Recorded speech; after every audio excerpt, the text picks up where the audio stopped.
As a flute professor, music has always been part of Shelley Binder's identity. I'm a musician. But even more part of her identity is her family's history. Her Polish great-grandmother, Leah Axe, and her great-uncle, Philly Axe, survived the sinking of the Titanic in 1912. She was 18 years old. She had a 10-month-old baby. She thought he had died.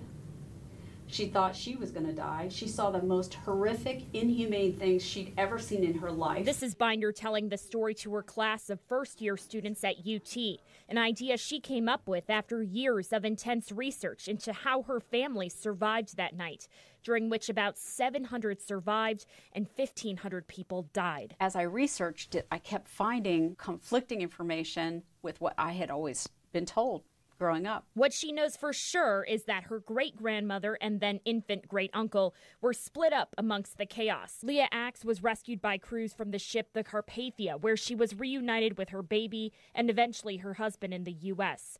But her struggle continued. My great-grandmother was hospitalized for 10 months in what she called a nervous collapse. Binder says her grandmother's name was supposed to be Sarah Carpathia Axe, but her birth certificate has her middle name as Titanic. Did the nuns get the story wrong, or was the story being relayed in a way that it was hysterical? I don't know, but really what ended up coming out of that for me was how unbelievably shattering and devastating this experience truly was. Binder has, of course, been to the museum in Pigeon Forge, and there's one part of her great-grandmother's story that especially resonates with her: the musicians.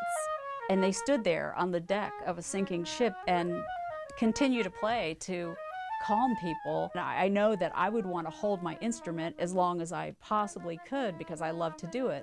Stephanie Haynes, WBIR 10 News.